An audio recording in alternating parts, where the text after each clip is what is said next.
Okay, Leonie, what you got? Uh, I don't know. I don't have much, I guess. Yeah, like for me, the thing that comes to mind is that, because, here we are looking back at a movement in terms of the feminist movement in this, over a certain time period up to including the early 80s. And here we are at the birth of another movement that's happening in the world.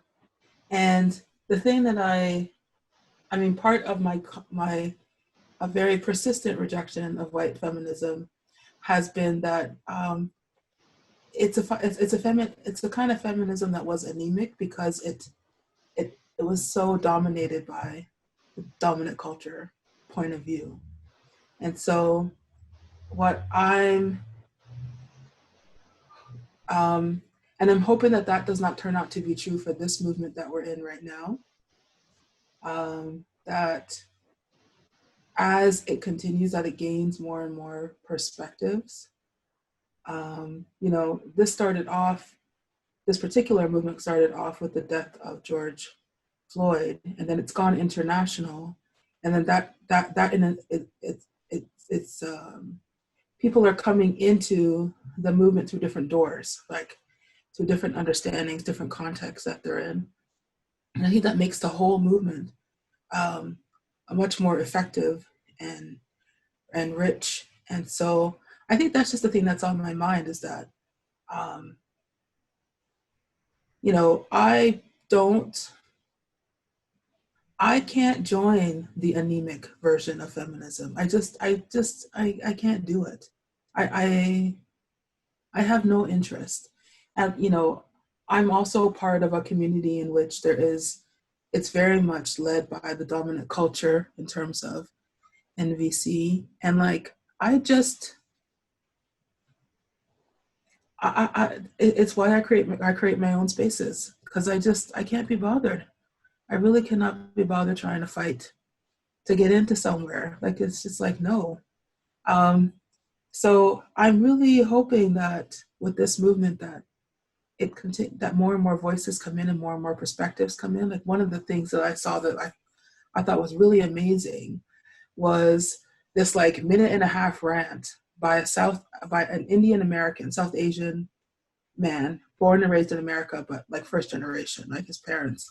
And he's talking about the fact that and he's talking directly to South Asian conservatives just to let them know that the reason why they're in the United States of America is an anti-Black reason, that the government of the United States was using them was recruiting highly educated people from India to come into the United States in the 60s. Most of it, they can point at them and be like, those are dark-skinned people and they're doing well.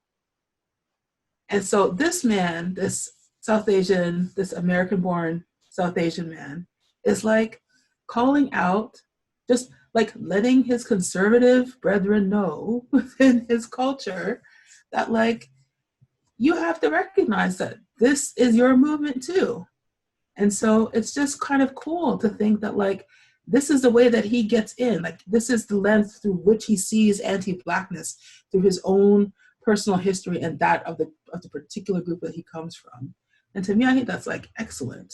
You know, I love the fact that like in the UK, the thing that people are focusing on is that because being that I live in Canada and Canada is a Commonwealth country, everything everything in the United in the UK is named after slaveholders, like essentially everything. But so is like everything here.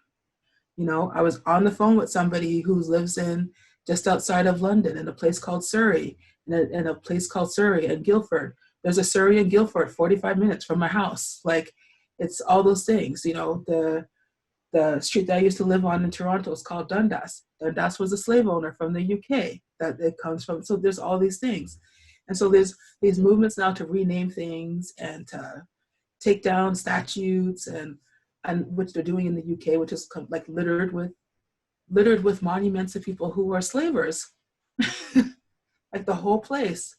And so I love the fact that like in the UK, like they're reckoning with their history, their deep involvement in slavery, and like saying, take these statues and put them in a museum, or I'm gonna knock the fucking thing down and push it in a river. Because it belongs in a museum where you can contextualize who this person is. And we asked you nicely, and if you don't do it, they knocked down that statue in Bristol. They rolled it over into the river, and that's where it sits. And they're never getting it back. So, and like in Belgium, they took down the King Leopold statue. Like, that's amazing. Mm-hmm. Like, you know, so this is the thing, is that like, if this movement had just stayed, even like had just stayed in the kind of vein where it was only like a US movement, all of this stuff would not be happening, and all of it amplifies the what anti-Blackness does. And so that's what I'm appreciating about this book, and comparing and seeing the connections between what the movement that's happening now and what has been happening under you know, whatever has happened under the label of feminism, is that like feminism has struggled with the fact that it cannot do the intersectionality thing. And we have such a gift here to be able to pull in the intersectionality piece around this movement. It does not, and for me, that's where it makes it rich. Yeah. Yeah.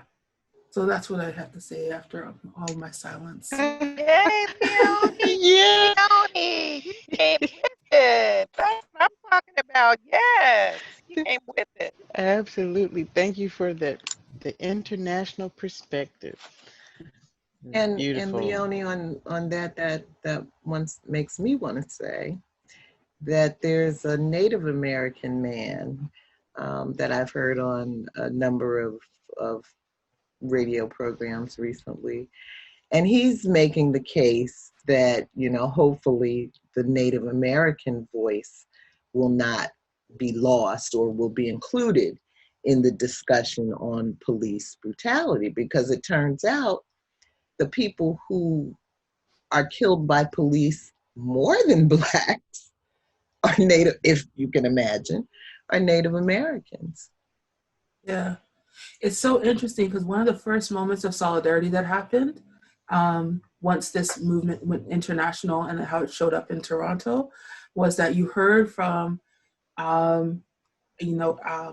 Indigenous leaders in Canada saying that they support the attention that's going on anti-Blackness because they recognize that it would support their own liberation.